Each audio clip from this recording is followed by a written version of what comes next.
Guys, I want to talk today about a couple of things. I'll get straight into the first one and then we'll get on to the second one in a minute.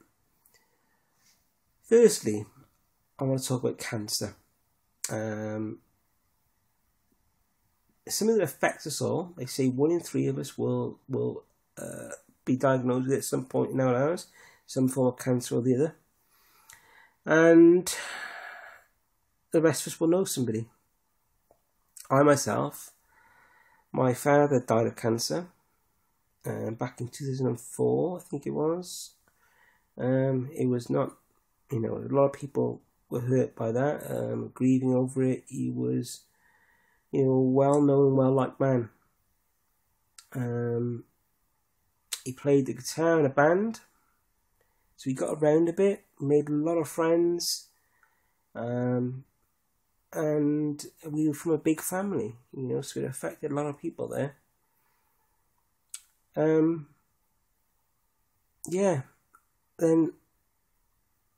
probably 23, 24 years ago, my grandfather died. Too long ago to remember the details, but of why and what he had exactly. But if I remember rightly, he went in for a routine operation that was completely unrelated to cancer. I didn't even know he had cancer at the time. I'm pretty sure it was for shingles, relating to shingles. He went in, I never spoke to him again. And that was it. The last time I spoke to my grandfather was the morning, I think, he went in for his operation. I went to the hospital to have his operation.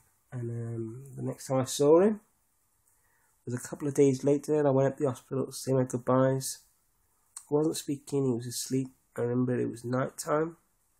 It was dark, so it must have been winter because of visiting hours and all that. It must have been winter time.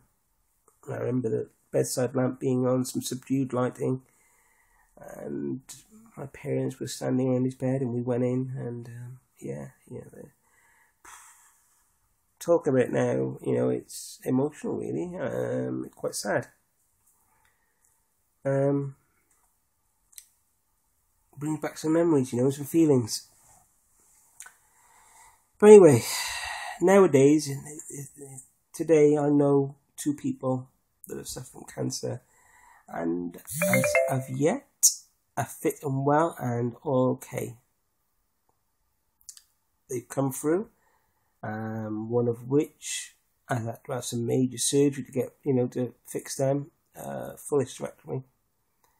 The other of which, they found some cancerous cells. They've taken away. It took 11 months in treatment in total, but she's got the all clear as far as I know up to now, and hopefully it'll stay that way. I really do hope that things stay that way for her. So I've known a few people. 2 people important to me in my life have died, and I've got 2 friends that have been there. So why am I talking about that? Really just to say, look, I empathise with you. I've been there, I've done it. I haven't actually had cancer, but I've got friends and family that have had cancer and have died from it and have suffered from it, and some of them have made it through the other side. A friend of mine's mum actually got the same cancer as my dad. She's gone through 2 lots of treatment since she discovered it. I think it was 9 years ago they first discovered it. And she's just gone through the second lot of treatment now because it came back. And she's come through the other side again, which is really great. My father didn't have that chance, not even the first time round. Compared to her, it killed him off quite quickly. Really happy for her and her family. That's really great. Now, the other thing I want to talk about, it's been really difficult. And when I say that, I don't mean it's emotional. I just mean it's been difficult to make this video. It's been difficult because it's boring what I've got to talk about next. But I want you to listen. I think it's important for every single one of you.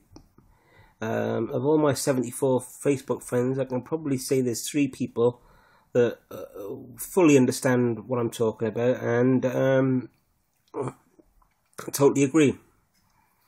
That doesn't make me become wrong or right. It means that, like them, I have an understanding of these things, and most people don't. And the reason being, I'm not calling you stupid or an idiot. The fact of the matter is, we love Facebook, we love our iPhones, we love our computers, our TV. We like technology. But very few of us are actually interested in how any of it works in any way, shape or form. We just want to use it. We just want it to work. Simple as that. You don't want something like me harping on about how something works. But I need to tell you about this because a bit like what I've done here with this video, I've lowered you in with the whole cancer talk, haven't I? Which is a bit like these posts you see on Facebook. They lower you in with a cancer talk, something about cancer. Let's see like if you want to see a cure for cancer, don't like if you want cancer tomorrow, kind of things. Or even just something as simple as, I saw one on Saturday, stupid cancer. Some people want a new car, a new house, a new mobile phone. People fighting cancer just want to win the battle. 97% of my friends won't share this, 3% will. Reshare this post if you know somebody lost the battle or is fighting it now. Okay. What's the harm in sharing that? Well, I like this video. What's the harm in watching this whole thing? I talked about cancer, which we're all happy with, talking about mostly. Now I'm talking about something that's blow the pants off you. In a Facebook post scenario, somebody lures you in the whole talk of cancer, and then they're going to rip you off with the whole talk of PlayStation 4 giveaways. What happens is, every page, every profile has an EdgeRank score. An EdgeRank score is how popular something is with groups of people.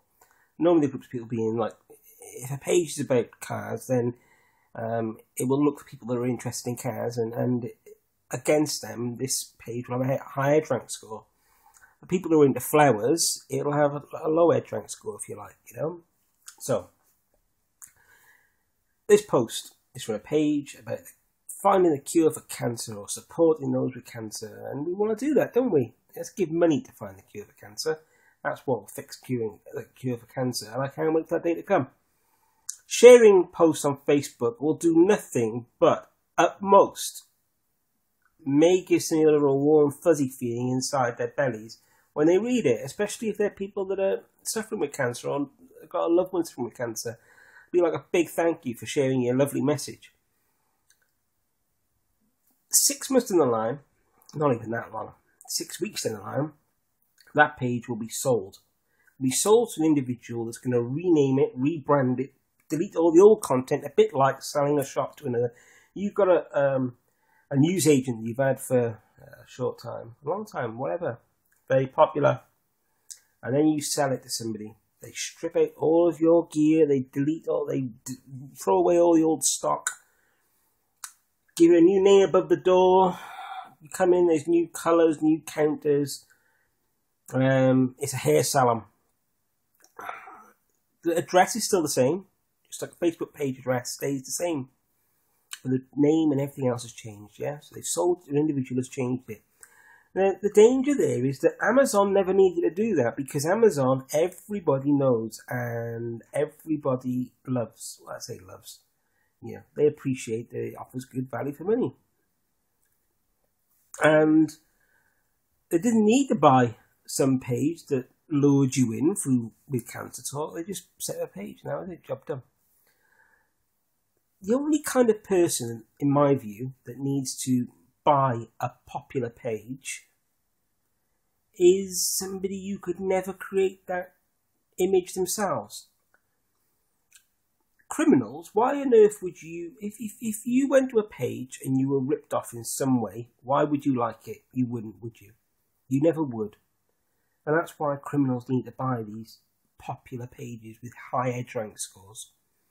Because they'll buy them, rebrand them, They maintain their high edge rank. Change the subject. It's now about gaming. Your nephew is into gaming. You're not. All of a sudden, because this page has a high edge rank score, it's into gaming, your nephew likes it, Facebook will put the link together, make the connection. It's like, ooh, their friend, into gaming, high edge rank score. Right, let's show this page to that person over there. They got a competition on. Competition, win a PlayStation 4 with home theatre system and 16-inch Sony TV. Brilliant, fantastic. Your nephew goes over, he wants it. You've got to be 18 to enter. Perfectly legitimate, perfect. And that's not legitimate. Perfectly normal.